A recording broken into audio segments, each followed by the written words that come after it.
yeah, let's get into it. So, Blasphemy by Makavelist.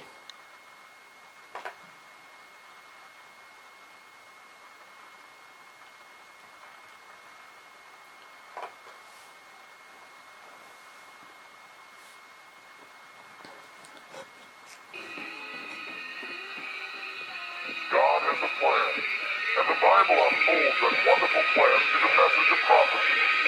God. So, we know this bit is, it's either taken from or it's a parody of some form of, Christian channel network or something like that. But the voice he's using is a demonic voice, which always I liken to kind of in horror movies where they sort of, they show the face of someone and then it'll suddenly flash and show the skull or a demon underneath them, and then it'll flash back to their thing. That's what I kind of think he's trying to do with this, is that he's trying to show that the people who say these things, they might have a different sort of meaning underneath them. Jesus into this world to be our Savior, and that Christ is returning someday soon to unfold the wonderful plan of eternity for my life and your life. As long as we're cooperating with God, right?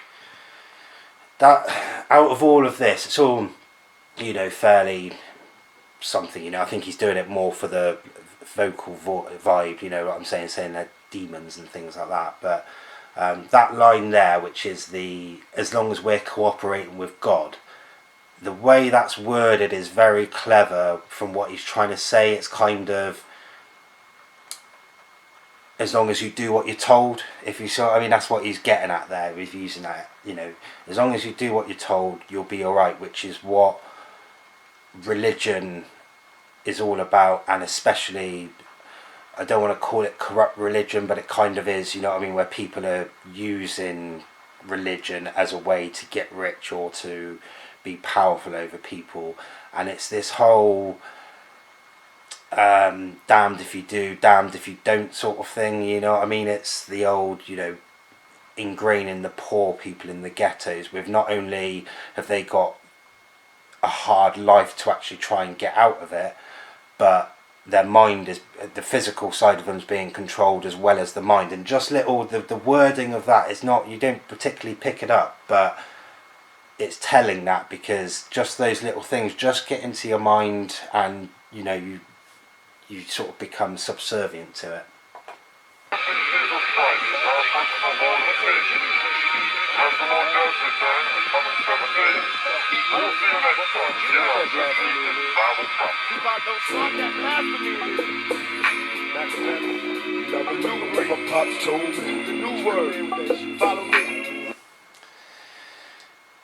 It's such a hard fucking song, isn't it? The music, the bass and the music and everything on it is such a good tune, so dark and just absolutely perfect for the song.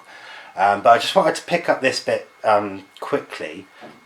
If you'll see on it, it says Machiavelli, the new breed, and then the new word, follow me. So that's going back into that kind of, I don't want to keep saying Messiah complex, but I will, just because you know what I'm on about when I say it, if you see what I mean. But that kind of, he said it in, I've got a little thing here from the beginning of Hail Mary where he quotes the Bible, or paraphrases the Bible, and God said he would send his one begotten son to lead the world into the ways of the man. Follow me, eat my flesh, flesh and my flesh. He's got follow me there again. The new word, the new breed. The new breed, I can get what he's saying with that. From my personal point of view, he's saying, look, we've got people who are trying to do God's work who aren't doing it right. I'm going to be the new ones. I'm going to do it for the people, not to enrich myself. The new word, follow me, is, he's sort of updating the scriptures for today's time, effectively. My family tree consists of drug dealers, thugs, and killers. I'm getting goosebumps. Yeah, goosebumps. I got advice from my father. All he told me was this: nigga, get off your ass if you plan to be rich. Okay, so this is one of the first verse is actually one of the more simple ones, thankfully. So let's just have a look into that. So The family tree consists of drug dealers, thugs and killers. You know, that's pretty self-explanatory. He's, you know, talking about the Panthers there and, you know, the people he grew up in and around. I got advice from my father and he told me was this. So, you know, we got three people there who he's talking about being his father, if you see what I mean. Now, he could be talking about his biological father, Billy Garland, but as far as I'm aware, he thought he was dead until he got shot and he woke up and he was there by the bedside, if you know what I mean. So it's unlikely that he's talking about him giving him rules when he was a child, if you see what I mean. He could also be on about oh God, I've forgotten his name. Is it Matulu or Geronimo? I think it's Matulu Shakur, who's like the sort of Black Panther, you know, leader or whatever he was. I think he's in jail for like 60 odd years, isn't he? So that would be more, you know, father figure, but he would have been a father to Tupac, and these are the sort of things that he would say to him, if you see what I mean. So there's that, and then of course there's the third one, which is God. And the fact that he goes on in a second to say there's 10 rules to the game, the 10 commandments, that links in again. So, you know, and then this bit is another one another line he'll revisit as well, which is get off your ass if you plan to be rich. You know, don't be lazy, effectively, and that's the way it is. That's how, because you got to remember the album is called Killuminati. Now, that's not him saying go get guns and go and shoot down Jewish bankers or whatever you want to say. That's him saying, I'm going to paraphrase him, but pretty much his definition of Killuminati is he wants to kill the idea that the Illuminati are holding you back, because people get into the situation where they think, oh, we can't do anything in life because it's all geared up towards the bankers and the 1%, so what's the even point in trying? And they use it as an excuse not to put their work in, and at least not to try. But Tupac realised that anyone can get out of that situation if they just put their mind to it, and if they do it in the right way, then you can get out and possibly be opposition to him, and he's proof of that. 10 rules to the game, but I'll share with you too. No, niggas gon' hate you for whatever you do. Now rule 1, get your cash on M.O.B. That's money over bitches cause they breed envy. Now rule 2 is a hard one. Watch for phonies. Keep your enemies close, nigga. Watch your homies. Now that's a good little bit of, you know, that second bit's a good little bit of, you know, straight out the book of Machiavelli and Sun Tzu and people like that. So the first one, you know, money over bitches because they breed envy. That's fair enough. That's pretty easy to understand. You know, keep your enemies close and your friends, keep your friends close and your enemies closer, or he's worded it slightly differently there. That's a good little one as well. That effectively means, you know, if you're not in contact with your enemies, you don't know what they're doing. On a big country level, you know, if you're talking, you know, countries, sorry, then, you know, you're talking, you know, you don't know what they've got weapon wise or what tactics they're using or this, that and the other and things like that. Obviously on his level, you know, if you're not close to your enemies, you're not sure what frame of mind they're in, whether they like you or not, and this, that and the other. So it seemed a little unimportant when he told me I smiled. Picture Jews being handed to. So yeah, this one's going to be paused a lot. I should have probably put that caveat at the front, but it's pretty much going to be going through line for line. So it seemed a little unimportant when he told me I smiled, picture jewels being handed to an innocent child. And that's basically him saying that when he was younger, he was getting all this knowledge, but he didn't know how to use it at the time.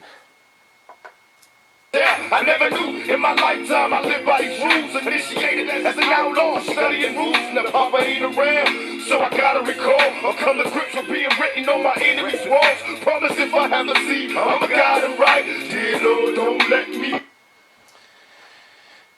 His delivery is amazing, isn't it? On it, I mean, it's good on every single song, but yeah, on this one especially, just like, I'm a guide him right, dear Lord. You know, it's really. You can really feel him pleading if you see what I mean. He's sort of saying he wants enough time to be able to fix things and be able to guide people. You know, don't take me now. I haven't finished my work effectively. I got words for my comrade. And this is why, this is another I mean, there's a lot of reasons why we love Tupac, but his use of the word comrade, they spell it with a C here, I think he spelled it with a K usually, but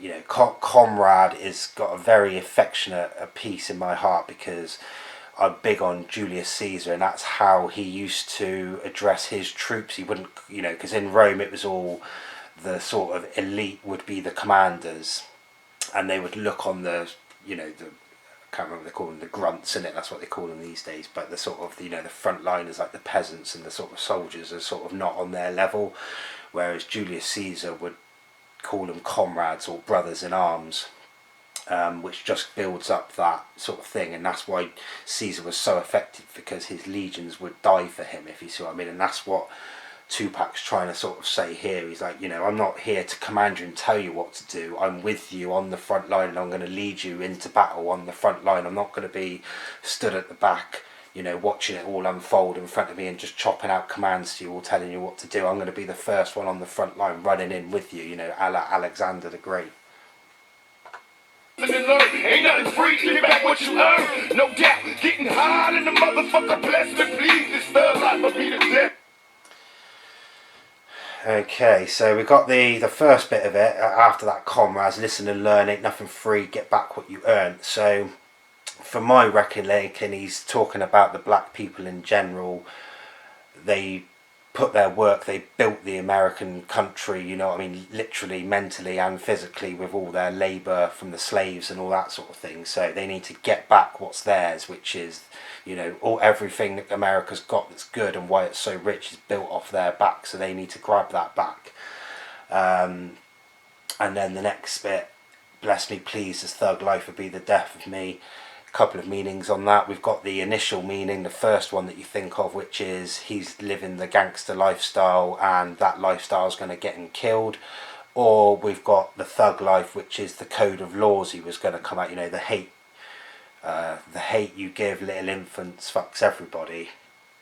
He was trying to bring in these rules, you know, you can look them up, but effectively it's kind of like a mafia code of ethics for dealing. So, you know, no selling in schools, only targeted assassinations, you know, don't go blowing up a family home with all the family in it and stuff, you know. And there's quite a few of them. You can look them up. I won't go into all of them now because this video is going to be too long anyway, but yeah, you know, he's saying that me leading this movement is going to get me killed as well. You can sort of guess who by, I would have thought. Come on, yeah. And I remember what my papa told me. Remember what my papa told me. And blasphemy is an interesting word as well. Not at the end when he does it on this bit in each verse. There's one of them, I can't remember which one it is, but it almost sounds like a play on words with blasphemy, as in, you know, come on, follow me. I'll lead the way, just, you know, you follow me up, you have my back, I'll have you back, blasphemy, you know what I mean, and I'll lead you to a better place, as in shoot people for me. Enough of them are still in the name of the Lord, them are still not spying on the in the name of the Lord, keep while it's so it's a good chorus. It's quite actually hard. I mean, I wouldn't even like to imagine how many times I've listened to this song. I still can't actually get my words out on the chorus on this. So we'll just run through it quickly, just as a bit of a, you know, so we know what we're on about. So, enough of them that steal in the name of the Lord. Fairly obvious. That's people, you know, I guess, and he's on about the preachers, you know, who are living and got Lamborghinis, but they don't give to the poor at all. It's just all for themselves. They tell enough lie, holding my bird in a cloud. That sort of, you know, says they're telling lies, you know, which is fairly obvious. Holding my bird in a cloud. I look into that as they're holding people back, if you see what I mean. Using the name of the Lord in vain, again, telling enough lies, stealing in the name of the Lord, etc. Well, the people in the ghetto feel enough pain, which goes into my bird, holding the bird in the cloud, holding people back. So essentially the chorus is saying people steal in the name of the Lord, giving, you know, getting people controlled, and they don't care what happens to the people that they're getting rich of, effectively.